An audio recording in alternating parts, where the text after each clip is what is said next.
Hello, എന്തൊക്കെയുണ്ട് വിശേഷം? വാട്ടേറ്റിനിടെയാണ് കേട്ടോ. ഇന്ന് എങ്ങനെ ഉണ്ടായിരുന്നു നിങ്ങളുടെ ഡേ?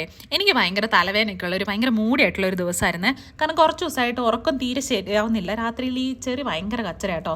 ഈ വെയിറ്റ് ലോസ് ജേണിയിലെ ഉറക്കം എത്രത്തോളം ഇമ്പോർട്ടൻ്റ് ആണെന്നുള്ളത് ഞാൻ എൻ്റെ എല്ലാ വീഡിയോസിലും പറയാറുണ്ട് അല്ലേ. പക്ഷേ എനിക്ക് എന്തോ ഉറങ്ങാൻ പറ്റാറില്ല ഇപ്പോൾ കുറേ ആയിട്ട്. എൻ്റെ ഫേസ് കണ്ടത് മനസ്സിലാവുമെന്ന് വിചാരിക്കുന്നു.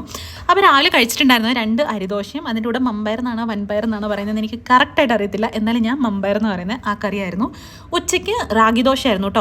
ഈ റാഗി ദോശേൻ്റെ കൂടെ റാഗീൻ്റെ കൂടെ ഞാൻ കുറച്ച് ഗോതമ്പ് ചേർക്കാറുണ്ട്. ഇല്ലെങ്കിൽ അത് ദോശക്കല്ലി നിങ്ങൾ വിട്ടു വരുമ്പോൾ പൊട്ടി പോവുക. നിങ്ങൾക്ക് അങ്ങനെ അല്ലാതെ വെറും റാഗി മാത്രം വെച്ചിട്ട് പൊട്ടാതെ എടുക്കാൻ അറിയാവുന്ന എന്തെങ്കിലും ഒരു ടിപ്പുണ്ട് എനിക്കും കൂടെ പറഞ്ഞു തരണേ. പിന്നെ ഗ്രേപ്സ് കഴിച്ചിട്ടുണ്ടായിരുന്നു. ഗ്രേപ്സ് അങ്ങനെ മുറിഞ്ഞിരിക്കുന്നത് അതിൻ്റെ അടിഭാഗം കറുത്തപ്പോൾ പിള്ളേർക്ക് കൊടുക്കാൻ കഴിയാണ്ട് അത് കട്ട് ചെയ്ത് ഞാൻ കൊണ്ടുവന്നതിൻ്റെയാണ്. പിന്നെ അത് കഴിഞ്ഞിട്ട് ബണ്ണ് കഴിച്ചിട്ടുണ്ടായിരുന്നു. ബണ്ണിൻ്റെ മേളിൽ എന്തിനും ഒരാവശ്യമില്ലാതെ കുറേ ഷുഗർ തൂവിയിട്ടുണ്ടായിരുന്നു. അതാണ് ഞാൻ തട്ടി കളഞ്ഞിട്ട് കഴിച്ചുകൊണ്ടിരിക്കുന്നത്. അപ്പോൾ വെയിറ്റ് ലോസിൽ താല്പര്യം ഉണ്ടെങ്കിൽ ചാനൽ സബ്സ്ക്രൈബ് ചെയ്തോളൂ, നമ്മളോട് കൂടിക്കോളൂ. Thank you, by.